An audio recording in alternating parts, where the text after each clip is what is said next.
Saud Arabystynyna haç zyýaratyna giden bir türkmenistanly Mekge şäherine aradan çykdy diýip Azatlyk Radiosynyň Daşoguz welaýatyndaky çeşmesi habar berýär. Belläp geçdik, bu Türkmenistan öz garaşsyzlygyna eýe bolan bäri haç zyýaratynda türkmen raýatynyň wepat bolandygy barada halk köpçüliginde peýda bolan ilkinji habardyr. Daşoguzly mollim Aşgabatdan Mekge baran gününiň ertesi günü jan berýär. 70 ýaşyndaky mollim welaýatyň Könürgen şäherinde ýaşaýardy. Ol ýogulan günü ikindin wagty Mekgedäki gonamçylykda jaýlanýar. Haç zyýaratyna baran adam jan berse şol gonamçylykda jaýlanmaly eken diýip Azatlygyň söhbetdeşi gurrun berdi. Azatlyk Radiosynda haç zyýaratyna giden mahaly Saud Arabystanyna ýogulan Daşoguzly mollimiň anyk şahsiýeti baradaky maglumatlaryň bardygyna garamazdan howpsuzlyk ýagdaýlary sebäpli onu köpçülige mälim etmekden saklanýar. Azatlyk Radiosynyň Türkmenistanyň Demiradyk welaýatyndaky çeşmesiniň tasdiklamagyna görä türkmen resmileri Daşoguzly mollimiň janazasynyň okulan we Mekgedäki gonamçylykda jaýlanan pursatlaryny ýörüte video ýazga düşürip, onu Türkmenistandaky dogan garyndaşlaryna getirip görkezipdirler. Merhum mollimiň dogan garyndaşlary öýünde sadakalary berdiler diýip çeşmemiz aýtdy.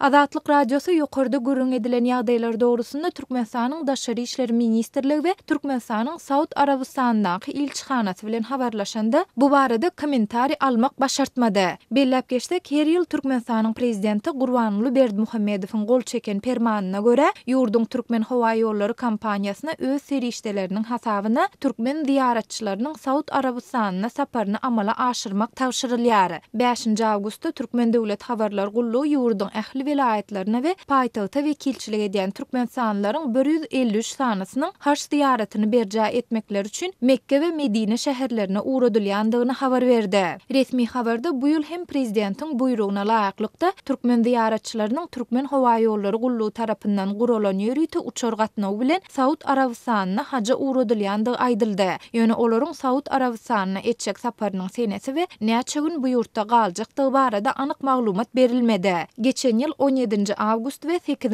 sentýabr aralygynda amala aşyrylan haç zyýaratyna türkmenistanlylaryň 160 sanysy uğradylypdy. Dünýäwi döwlet bolan Türkmenistan garaşsyzlygyny alany bäri ýylda diňe 180 töweregi zyýaratçyny döwlet ýardamy bilen haç pardylaryny berjä etmäge iýerip gelýär. Saud Arabystanynyň Türkmenistanly zyýaratçylaryň sany boýunça kesgitlen kwotasynyň bir näçe müň adamdan ibaratdygy habar berilýär.